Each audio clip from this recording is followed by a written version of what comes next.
안녕하세요. 닥터 부자아빠입니다. 네, 오늘의 주제 말씀드리겠습니다. 최근에 이 전세가요, 점점 월세로 가속화되고 있는 그런 상황이에요. 이제 관련된 기사를 토대로 좀 말씀드려 보겠고요. 오늘은 이제 사연을 토대로 30대 전재산이 한 1억 정도 가지고 계신 분이 어떤 지역으로 가는 게 좋을지 한번 같이 살펴보겠습니다. 이 지역 같은 경우에는 한 5년에서 한 6년 정도 후면은 이제 신축 아파트가 될 그런 지역이라서 이제 투자성이 좀 있는 그런 지역이니까 여기에 이 조건에 해당하시는 분들은 같이 참조하시면은 도움이 되실 것 같습니다. 네.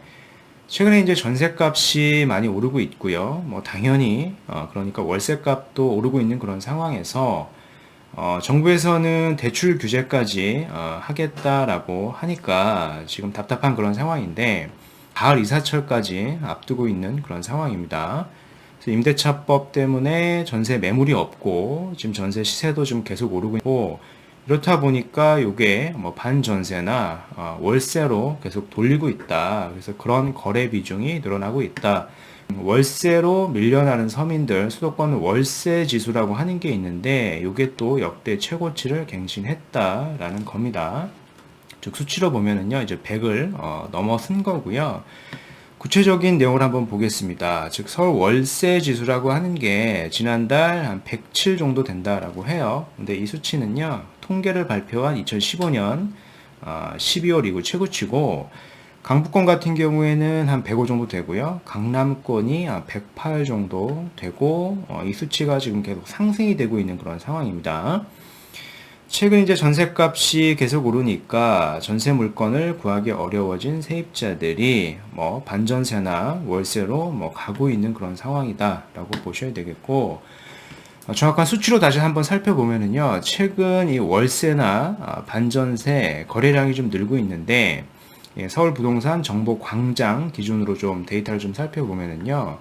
요 거래량 자체, 즉 준전세라고 언급을 했는데 뭐 반전세를 얘기한다라고 좀 보시면 됩니다. 이제 5월 달에는 2,500건이었던 게 최근 이제 8월 달에는 2,800건이죠. 소폭 좀 늘었고요. 그 반면에 이제 전세 거래량 자체는 지난 5월에는 1만 1000건 정도 됐었었는데 8월에는 7,500건으로 오히려 전세는 지금 줄어들었습니다. 지금 이제 전세는 줄어들고 있는데 반전세나 월세는 거래량이 오히려 늘고 있다라고 그런 상황으로 좀 보셔야 되겠고요. 지금 이제 전세의 월세화가 지금 가속되고 있는데 이 원인은 아무래도 세금 부담이겠죠. 다주택자 같은 경우에 이 종부세, 뭐 보유세 부담이 되니까 가지고 있는 분들이 전세를 좀 월세로 돌려가지고 월세 자금을 많이 받아가지고 세금을 좀 충당하려고 하는 세입자에게 즉 이제 세금을 전가하려는 움직임이 계속되고 있는 걸로 보면 될 것 같습니다. 네. 이제 한편 이제 금리도 지금 인상을 했죠. 그리고 공급을 확대하겠다라고 발표를 했는데도 사실 집 가격은 잡히고 있지 않은 상황입니다. 실질적으로 보면 금리도 뭐 0.75로 아직까지도 뭐 낮기 때문에 그렇겠고 공급 발표를 했습니다만 실질적인 공급은 없고 한참 뒤기 때문에 이 부분 때문에 사실상 집 가격을 잡기는 어렵다라고 보는 게 맞겠습니다.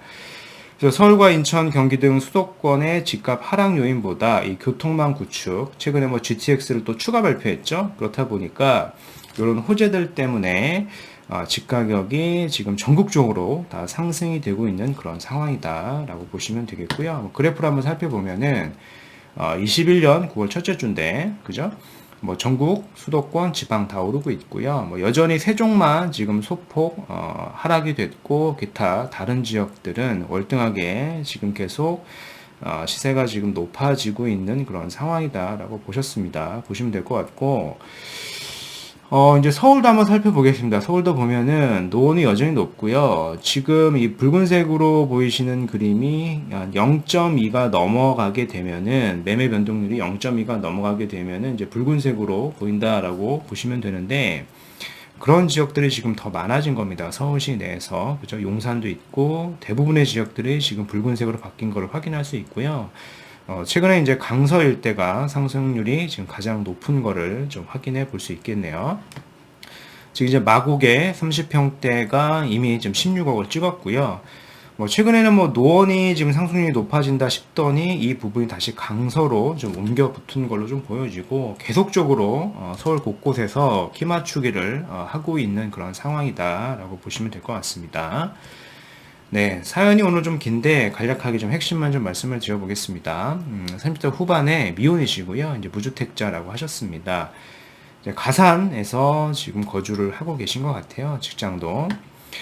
그래서 지금 뭐 공무원 시험도 준비했고 취업도 좀 늦게 했기 때문에 모아둔 돈 많이 없으신 것 같고요. 지금 가용자금을 보면 1억 정도 갖고 계시고 신용대출을 받는다라고 하면은 한 5천 정도 더 가능하다라고 하셨습니다. 즉 한 1억에서 한 1억 5천 정도 최대 가능한 그런 상황이다라고 좀 요약을 해보면 될 것 같고요. 지금 지방으로 출장이 좀 많은 직업이기 때문에 당장 거주할 건 없어도 되지만은 이제 희망지는 이 가산 인근에 출퇴근이 가능한 지역을 좀 보고 계신 것 같고요. 그래서 현재 지금 보고 계신 지역이 있는 것 같아요. 시흥 정왕동에 있는 주공 1단지를 검토하신 것 같고 지금 전세를 갭으로 매수하면 한 1억 정도 될 것 같다. 매수해도 괜찮을까요? 이렇게 사연 주셨는데요. 네, 뭐 정왕동 일대가 최근에 백오 신도시가 시세가 좀 많이 오르다 보니까 시흥 정왕동으로 지금 갭을 좀 일정 메우고 있는 그런 상황으로 볼 수가 있고요.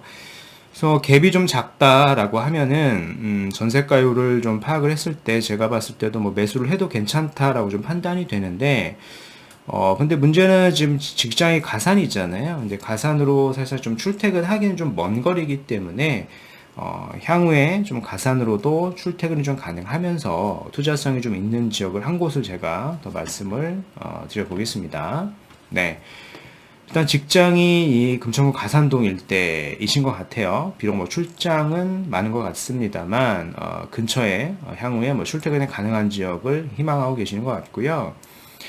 그래서 지금 검토하신 지역이 투자로 뭐 경기도 시흥시 정왕동 일대를 보신 것 같아요. 여기가 지금 백오 신도시가 있잖아요. 그 백오 신도시에 시세가 좀 많이 오르다 보니까 이 정왕동 일대 구도심으로도 일정 좀 갭을 메우고 있는 상황이고 최근에 좀 호가가 계속 오르고 거래량도 좀 나오고 있는 그런 상황이다라고 좀 보시면 될 것 같아요. 그래서 보신 단지가 제가 확인을 해보니까 이 주공 1단지입니다. 24평 기준으로 봤을 때 아직까지 뭐 시세가 비싸지 않아요. 저렴하기 때문에 뭐 투자로 검토하셔도 됩니다. 이 단지고요. 초등학교하고 중학교가 이렇게 좀 끼고 있고요. 뭐 괜찮습니다. 환경도 괜찮고 괜찮은데 뭐 용적률도 나쁘지 않죠. 그래서 이미 뭐 연한은 채워지지 않았습니다만은 뭐 장기적으로 보면은 뭐 재건축의 가능성도 있는데 단순하게 이 용적률만 보고 뭐 재건축이 가능할 거다라고 투자하기에는요, 해당 일대가 보시면은 2종 일반 주거지거든요. 그래서 이게 물론 자체적으로 시흥시에서 이거를 이제 3종으로 종상향 하려는 움직임이 좀 있는 것 같고 이제 고도 제한까지 좀 풀려고 하는 움직임이 있는 것 같은데요. 이런 부분들이 잘 풀리고 그리고 뭐 재건축 연한이 충족이 된다라고 하면은 뭐 향후에 해당 일대도 뭐 재건축이 될 수 있는 그런 단지들이 있다라는 것은 뭐 판단을 해볼 수 있겠습니다만은 그 시기가 아직까지는 좀 많이 걸릴 것 같고요. 무엇보다 현재 이제 가산동 일대를 좀 출퇴근하려면은 해당 일대 정왕역 일대는 좀 많이 멀기 때문에 출퇴근이 가능한 지역을 제가 한 곳을 투자로 한번 추천드려 보겠습니다. 네. 일단 직장이 이제 가산동이라고 하셨으니까 요 7호선이나 뭐 1호선을 좀 이용하셔가지고 쭉 가게 되면은 이제 부평역 일대에는 충분히 출퇴근이 저는 가능하다라고 좀 생각이 됩니다. 뭐 7호선 타고 1호선 한번 갈아타면 되니까 충분하다라고 좀 생각이 되고요. 해당 일대를 가보시면은 부평역은 이미 교통호재도 있죠. 이 GTX-B라고 하는 호재도 있고 인근에 보면 이제 백운역이 있고요. 백운역 아래쪽이 지금 이제 십정동이라고 하는 지역인데요. 이 지역을 보시게 되면은 백운역에서 한 도보로 한 7분 정도 직선 거리로 좀 가보게 되면은 여기 십정 4구역이라고 하는 재개발 구역이 있어요. 여기를 저는 한번 검토를 하셨으면 좀 좋을 것 같습니다. 네. 요 십정 4구역이라고 하는 재개발 구역이고요. 사업의 속도가 좀 빨라요. 좀 있으면 이제 관리 처분 인가를 좀 앞두고 있는 그런 구역이기 때문에 뭐 그럼에도 불구하고 이제 현재 실투자금이 한 1억대 정도면 가능합니다. 한 1억 중반 정도면은 현재 자금으로 한 24평 입주권은 충분히 살 수 있다라고 좀 판단이 되기 때문에 여기를 좀 보시면 될 것 같고요. 그러면 여기에 이제 향후 시세를 한번 예측을 해봐야 되겠죠. 얼마나 시세 차익이 날지는 바로 위쪽에 엘스테이트 부평을 좀 보면 되는데, 부평 같은 경우에 시세를 보면은 24평 기준으로 봤을 때 지금 한 분양권이죠. 분양권 입주권이 총 매가가 한 6억 한 초반 정도 나오게 됩니다. 근데 요거는 23년도 입주를 앞두고 있는데, 입주를 하면은 아무래도 시세가 지금보다는 더 높아 있을 가능성이 높거든요. 그쵸? 거의 한 7억 가까이 할 수도 있다라고 보는 게 맞다라고 좀 평가를 해볼 수 있겠고, 현재 10.4구역의 매물을 하나 제가 좀 살펴봤는데, 지금 59타입, 즉 이제 24평을 받는 그런 입주권이고요.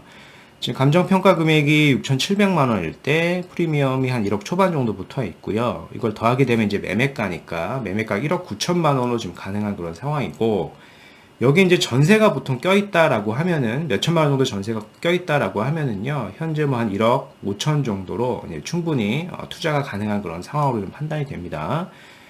조합원 분양가가 한 3억 중반 정도 하니까요, 추가 부담금을 이 정도 납부하게 되면은 입주 시 총 매수가가 한 4억 후반 정도 되게 되는 겁니다. 근데 현재 기준으로 인근의 시세가 이미 6억 2천 정도 하니까요. 근데 요게 향후에 입주를 하면은 제가 봤을 때 한 7억까지도 가능하다라고 보여지기 때문에 현재 기준으로 봐도 안전 마진이 한 1억 5천 정도 되고, 뭐 향후에 뭐 최대 한 2억까지도 충분히 가능한 그런 지역이다라고 좀 판단이 되기 때문에 한번 검토를 하셔도 괜찮다라고 생각이 되고요. 무엇보다 이제 최근에 인천의 상승세가 좀 높은 편이고요. 이 부분이 좀 당분간 지속이 될 걸로 생각이 됩니다. 네, 그래서 오늘 말씀드린 내용을 좀 요약을 해보면은, 이 수도권 월세 지수가 106.5 정도 되고요. 이 수치는 11개월 연속 최고치를 갱신한 겁니다. 원인을 보면은 임대차법 하고요. 다주택자 이 보유세 강화로 인해 가지고 이 조세의 정가 현상이 가속화되고 있다라고 평가를 할 수 있겠고요. 이제 금리가 인상이 됐고 공급 확대 시건을 했지만은 수도권 주택 상승세는 뭐 여전합니다. 그 이유는 기준금리가 여전히 낮고요.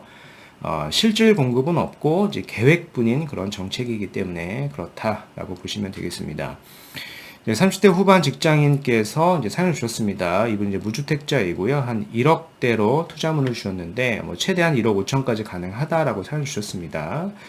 그래서 지금 보시는 단지가 시흥 정왕동 일대 주공 1단지를 보신 것 같아요. 여기가 이제 150도시 상승에 따라 가지고 갭을 메우고 있는 지역이기 때문에 뭐 매수를 해도 됩니다. 그리고 최근에 뭐 3종 주거지나 어떤 고도 제한을 푼다 뭐 그런 움직임도 있기 때문에 장기적으로 보면 괜찮은데, 문제는 여기가 이제 거주가 어렵죠. 그래서 저는 이제 거주하고 시세 차익을 조금 더 볼 수 있는 재개발 구역 중에서 사업 속도가 좀 매우 빠르면서 실투자금은 한 1억대로 접근이 가능한 요 10.4구역을 한번 추천드려봤습니다. 참고하셨으면 좋겠고요. 네, 그래서 오늘 준비한 영상은 여기까지고, 제 영상이 좀 도움이 되셨으면 구독하기, 좋아요, 알림 설정까지 한번 부탁드리겠습니다. 이상 닥터부자아빠였습니다. 감사합니다.